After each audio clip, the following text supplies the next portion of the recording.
Wake up, Pookie Bear. Mummy needs a new Labubu. Oh, hi.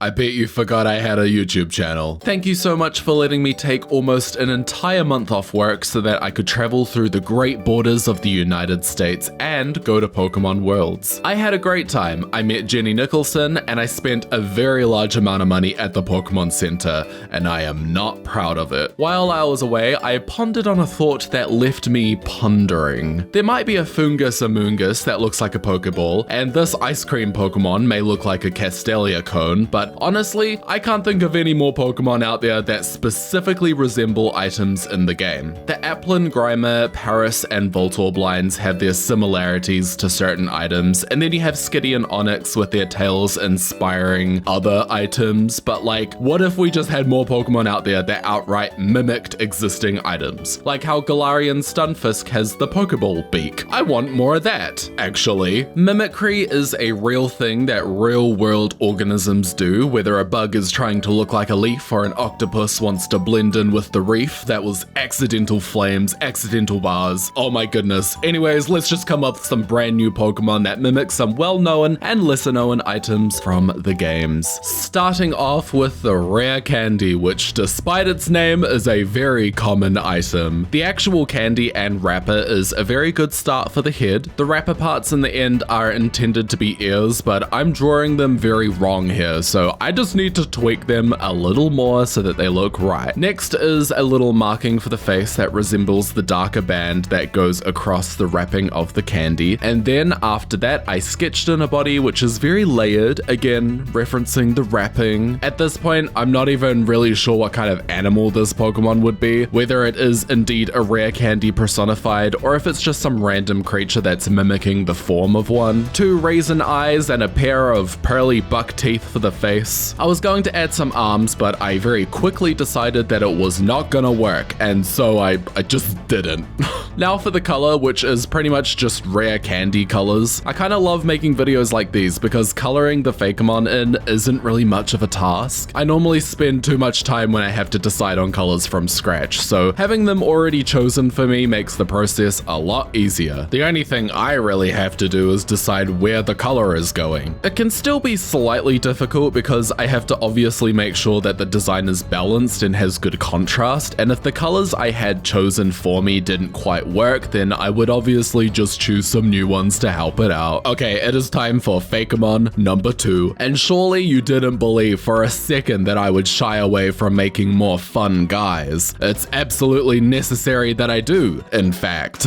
So taking a lot of inspiration from the Paris and Fungus lines, I wanted to make my own imitation mushroom. This is a Pokemon based on a balm mushroom. It's honestly just one of those items in game that just sell for a lot of money, but in its description it mentions giving off a nice fragrance, so I thought how funny would it be to make a silly and kind of gross Pokemon that looks just like it. This Pokemon would give off a kind of foul scent that would actually deter people from grabbing it in the wild, since I would assume balm mushrooms are often collected when found. Although this Pokemon would have an opposite effect on its prey, which would be attracted to its colors rather than its scent, allowing our mimic to swoop in and feast on the poor Pokemon that dare enter its realm. The appearance is very true to the balm mushroom, but I've given it a single eye and some tendrils that hang from underneath its cap. These are adhesive and trap any bug Pokemon that come nearby. The pattern on its cap is also slightly dissimilar to the balm mushroom in that it has a drippy effect to it. Smarter Pokemon would pick up on this and thus not bother to interact with it. This helps the balm mushroom Pokemon attract prey whilst deterring potential predators such as bird Pokemon or herbivorous Pokemon that are just looking for a snack. Okay, it is time for our last Pokemon of the day, and this is a tropical shell Pokemon. I'm not 100% sure if Pokemon still has souvenir type items that hint at future Pokemon regions, but this is definitely one of them. At least I believe it to be one of those items. We had some something kind of similar in Gen 6, with the strange souvenir being a hint at the upcoming Alola region. Now, if memory serves me right, this shell debuted in Pokemon Let's Go Pikachu and Let's Go Eevee, and has appeared in every single game since, or at least has been in the files for every single game since. That leads me to believe that none of the regions introduced since Let's Go has been the origin of this shell, since the description of the item remains vague on the specifics of the region it is from. Now, what if this shell belonged to some Pokemon from that mystery region? Wow.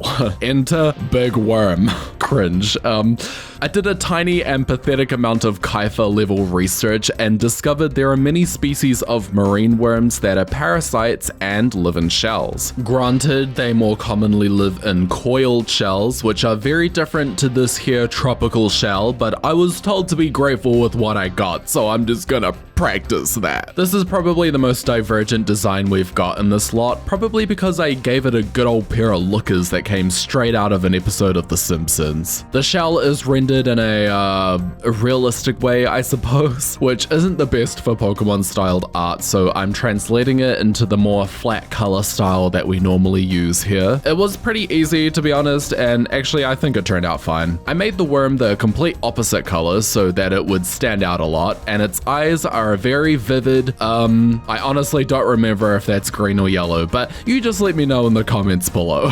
The final touch are some stripes, as worms normally have, and a little bit of adjusting with the shell proportions, and alas. It is time to now take a look at our item-based Pokemon. Our first Pokemon this week is Candela, the candy Pokemon. It is a fairy type with the new ability Waterproof. This ability makes Candela immune to water type moves. Because the outer layer of its skin is so hydrophobic, Candela can walk across lakes. Next up, we have Cladoclops, the Deception Pokemon. It is a poison type with the ability Sweet Veil or Effect Spore. It disguises itself as a sweet-smelling mushroom in order to attract prey. When bug Pokemon come nearby, Cladoclops will impale them with its adhesive tendrils and feed on their life energy. And finally, it is Seashell. Not my most original name, but probably my funniest. This is the Parasite Pokemon and a water rock type. It has the ability Anger Shell. Despite its weak appearance, this Pokemon is able to see up to 10 kilometers away with perfect clarity. Okay, those are just some little Pokemon I made using some little items. Please let me know what you think of them in the comments below. Also, some of you may know that I stream on this YouTube channel from time to time, but I am wanting to go back to doing other kinds of streams on Twitch, such as shiny hunting and Nuzlocke and just other stuff maybe. So if that interests you, then please go and follow me there too. I'm going to be resuming my Poochyena hunt, which I'm 2 phases deep and 20,000 encounters into. It's doing my head in.